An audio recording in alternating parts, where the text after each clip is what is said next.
take up one idea and live that idea with all your blood, sweat, and tears. Let that idea be a part of each and every nerve and muscle of your body, and make it your life. Now, why did Swami Vivekananda say pick up one idea?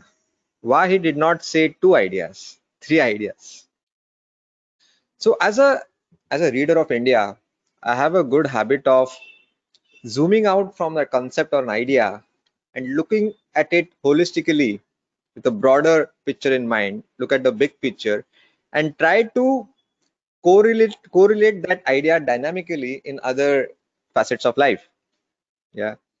And so I'm here to talk about the ideas propagated by Swami Vivekananda, how you can apply it in today's modern world, especially by financial professionals like you guys. Fortunately, I belong to your community. I am a CA, but I'm an outdated chartered accountant because now I don't read the tax planners and reckoners. I read the monk who sold his Ferrari and Chanakya Niti and Alchemist. So GST का शायद full form भी मुझे पता नहीं होगा. Forgive me for that. uh, but I filed my own return this year. Okay, I filed myself, so I'm feeling proud of it. Well, so coming back to that concept, that why pick up one idea? Yeah, why not two, three ideas?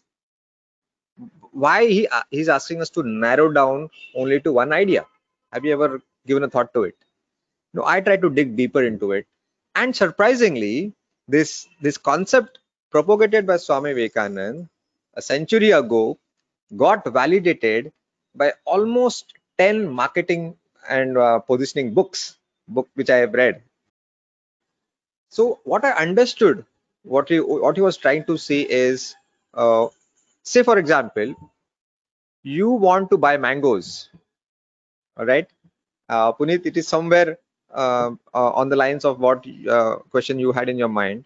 Suppose you want to buy mangoes, and there are two fruit sellers in your area. One sells only mangoes, all types of mangoes, hapus, pairi, kya bolte ho, no langda and all that. Okay, but only mangoes. There is another fruit seller a few yards away from him. He is selling along with mangoes, sitafal, strawberry, bananas, oranges, mosambi, pineapple, etc. etc. Where will you go? Yeah, Puneet, the first guy.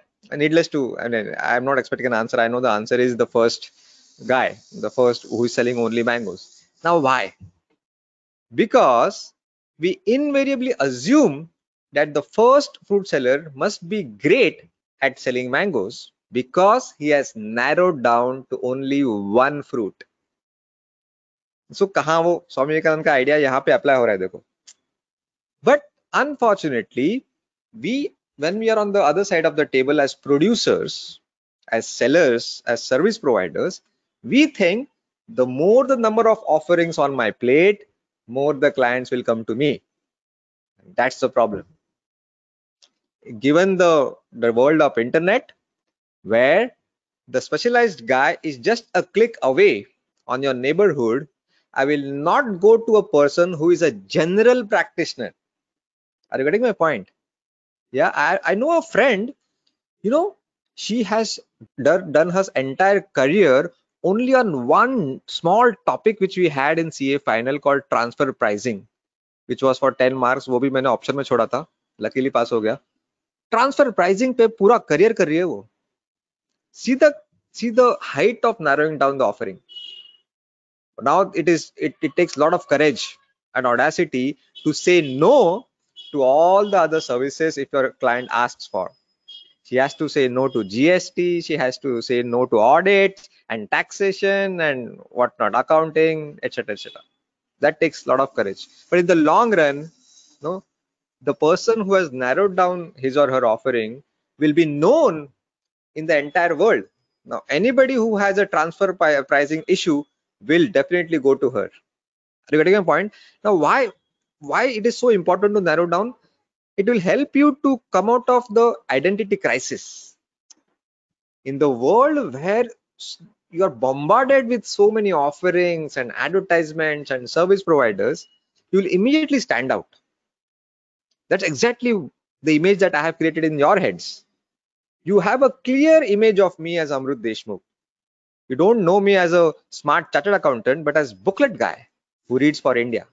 Now, this is my victory of marketing and positioning, that there is no identity crisis. You know that this guy knows nothing apart from books. He's a crazy book lover who wants to make India read.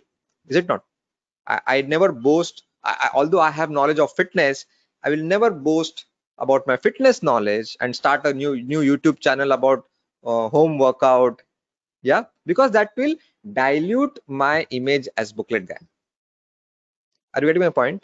So narrowing down your offering is very, very important.